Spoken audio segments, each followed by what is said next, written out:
Hello, my name is Dr. Andrea Begotka from Children's Wisconsin, located in Milwaukee, Wisconsin in the United States.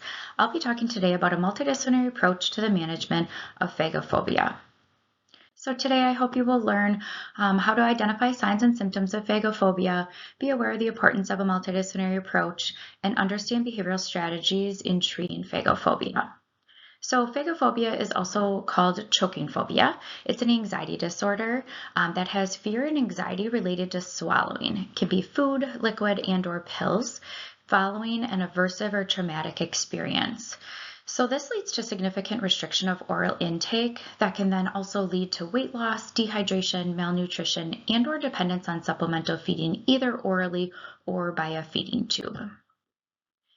Phagophobia is relatively rare and there's an unknown prevalence because there's really not a lot of research out there, but it is very significant when it does happen. So it is very important to understand how to appropriately treat it or what your options are in the treatment of this condition.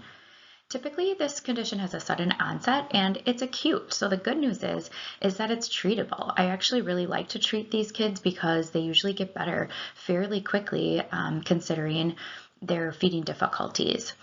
This can occur at any age, and it is more common in females.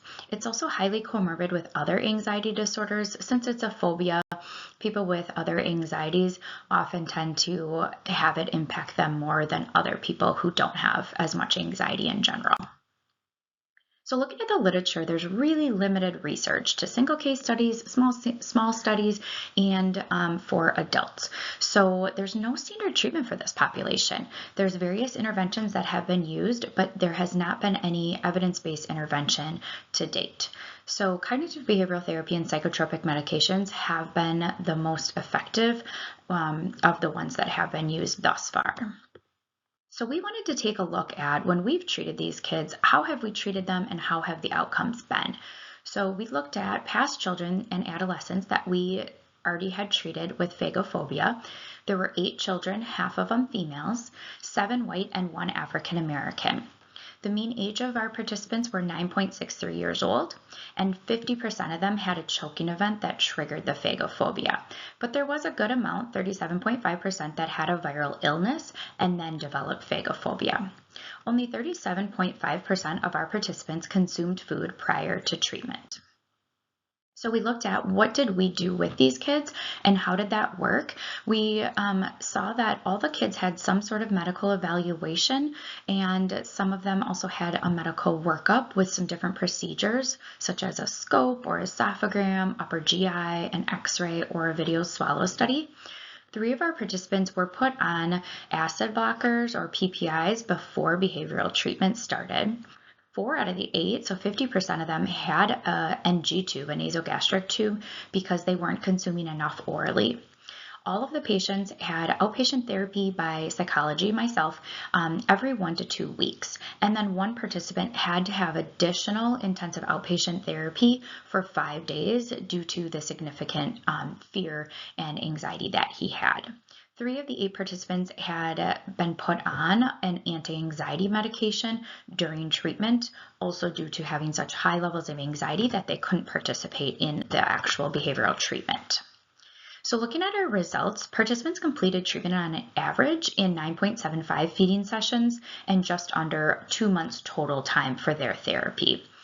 We found that there was significant increases in weight, food variety, and expansion of what food textures they would eat pre to post. The average time to get the NG tube out was 6 weeks.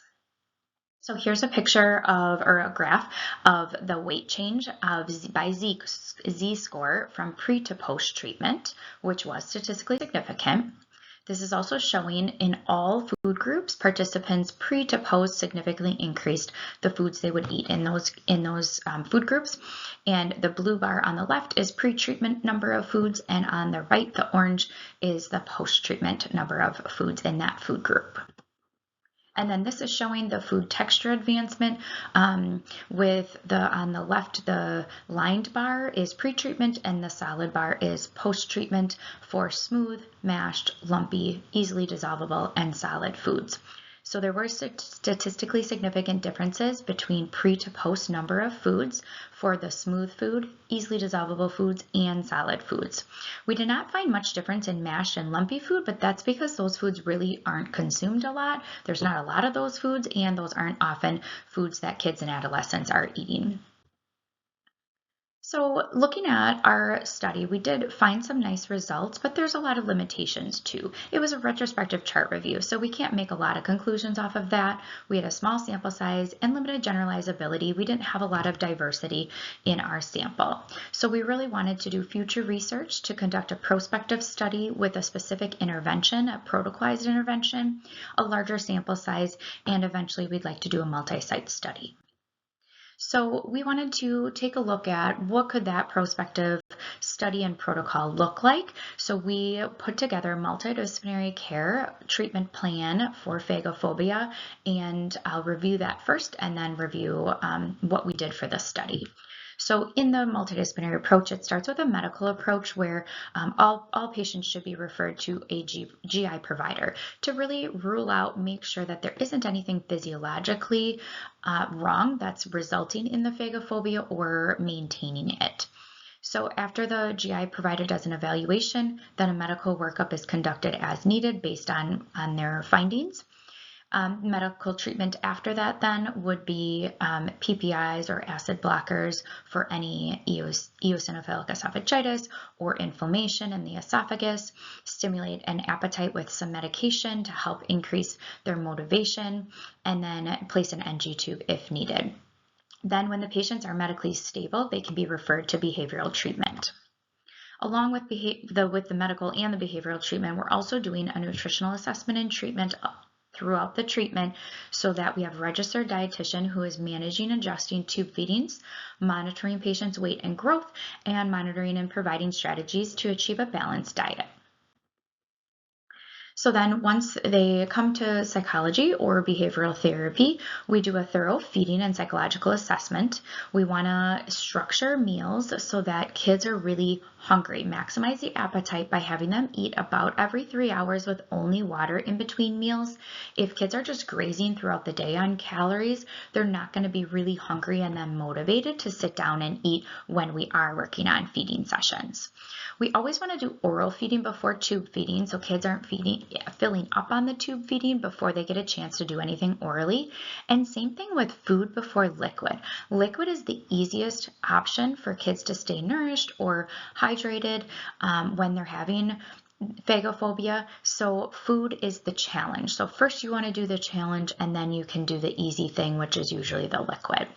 We do food exposures with working on foods from the easiest foods up to the hardest foods, so gradually getting harder and harder over time. We start with small bites and gradually increase those bite sizes so that they're getting more volume of those foods that they start feeling comfortable with. We want to manage anxiety by monitoring anxiety and keeping it low throughout the exposure therapy. We engage in deep breathing and distraction strategies, and then we'll also add in cognitive therapy for children that are 6 and older, because that is the age that it's most effective for. So here's kind of a summary of the psychological treatment, with psychoeducation being really important to reviewing the medical workup, proving that they're safe to eat. We go through written and oral education, and we talk about habituation. So when we do repeated exposure of the same food, that decreases anxiety over time. Just that repetition of the same foods over and over builds their confidence and their success, and then decreases anxiety so that they can feel more comfortable eating those foods after they get more practice with it. We do a shaping level system, which I'll show you in a little bit. We monitor anxiety using subjective units of distress so that we're always making sure that the child's anxiety is in a reasonable range. If the anxiety gets too high, the exposures will not be successful. And then again, like I said, adding thought challenging between 6 and 18-year-olds. With that thought challenging, one of the biggest ones is we talk about scaredy brain or false alarms. So we say that your brain is sending you false messages and worries that are very unlikely to happen, and we know you're safe to swallow because we did the medical workup. So now your brain is trying to make you afraid, but you do not need to be afraid. You are safe. These are all safe foods that you can swallow without any concern with choking or difficulty. So here's an example of a food hierarchy. So it goes from on the bottom, the smallest goals or the easiest goals, to the medium goals is in yellow, and then the big goals is in red. So it's like a ladder that they climb. So we start with those really soft, smooth or soft solids, and then kind of work up to a little bit harder solids, and then full hard solids like combination foods, pizza, raw veggies, tacos, hamburgers, things like that. So then they feel that it's doable because they're just focusing on the easiest foods. And by the time they get to the hard foods, they're not as hard as they were in the beginning for them. And here's an example of our shaping exposure chart. So I talk to kids about it's like a video game that you're on. You get to play a video game, and there's 9 levels for that video game. And for each food, you have to get to the 9th level to master that food. So it gives them a sense of making it kind of fun. And then also we talk about how on this video game, you can actually pick whatever level you want to do it in. And then you can move up as fast or slow as you feel comfortable with. We start with level 1 being touching to the lips, all the way up to level 9, which would be a full bite swallow. So we completed a phagophobia prospective study with participants from 4 to 18 years old. It was a multidisciplinary approach with the medical, nutritional assessments, workup as needed, and then referral to the pediatric psychologist when they were medically appropriate or stable. And then I engaged in the exposure and cognitive behavioral therapy portion of the treatment. In this study, we had 21 participants with a mean age of 8.5 years old. 57% were male, which actually was pretty surprising because this is more common typically in females, but it kind of goes to show we don't really have great data to know if it's significantly more common in girls. 71% were Caucasian, so we had a little bit more variety, diversity, still not great though. And 85% of them had choking as their triggering event. But interestingly, we did find some kids with EOE and some kids that had a choking episode and had EOE, eosinophilic esophagitis. All patients completed outpatient therapy, and again, we did have one participant who needed to do the 5-day intensive outpatient feeding therapy. His anxiety was just too high. He was a teenager, and we just couldn't break through in just weekly sessions. So that was what helped him to kind of get over the hump. And then 2 of our participants had nasogastric tubes. So we were able to get to these kids, treat them, and prevent the nasogastric tubes in many more kids than we did when we didn't have this protocol and just looked at the chart and how we treated those kids. So the medical treatment included workups with 65% getting a scope and 15% having a esophagram, 15% having a video swallow study. What we found was that 2 kids had inflammation, esophageal inflammation, 3 had eosinophilic esophagitis, and 1 had a gastric inlet patch. The children that did have these medical conditions were either given PPI to help with acid reflux or inflammation, inhaled steroid for the EOE, and then we did have cyproheptadine to increase appetite for some of the participants.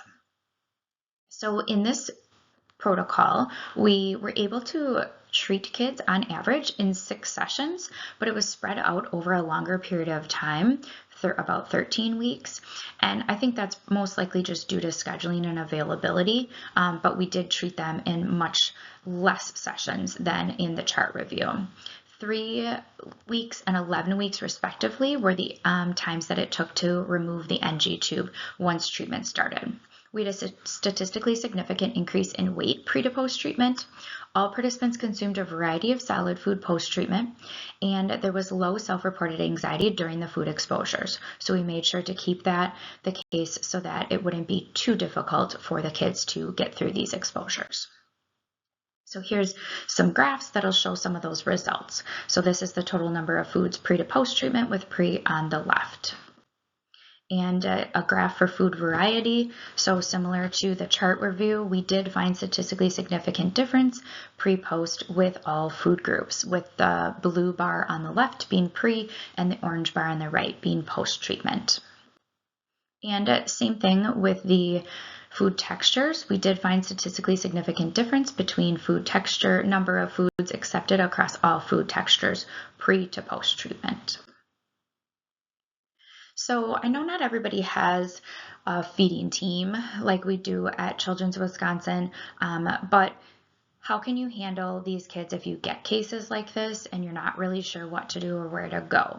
Well, not everyone needs treatment. Not everyone needs this multidisciplinary approach. Some patients get better on their own after a couple of days, a week, or 2 weeks. Some need general therapy, so general psych therapy instead of feeding specific therapy because they have general anxiety and this is just one part of their anxiety. So if you treat the overall general anxiety, that can also help with the feeding anxiety. And then medical issues need to be resolved first. So not everyone needs to go to a psychologist because if they get a medical evaluation, then they might see that there's a medical issue. And once that's treated, they may do just fine with their eating. And then focus on referring patients who are at least 4 years old. Kids under that, it makes it difficult to do some of these interventions. We want to make sure that they're medically stable, but still at risk. So if you know, okay, we've treated the medical piece of it, or there's no medical piece, but they're at risk to having this feeding issue long term, then those are good referrals. If kids are losing weight, if they have low to no intake of solid foods or harder textures, so maybe they just stick with the real soft solid foods or just the pureed foods.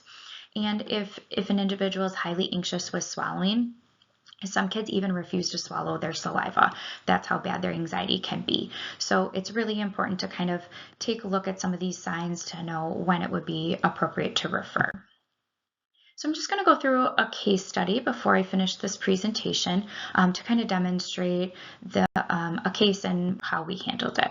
So Alice was a 4-year-old female when she came to see us. She had speech and language delays.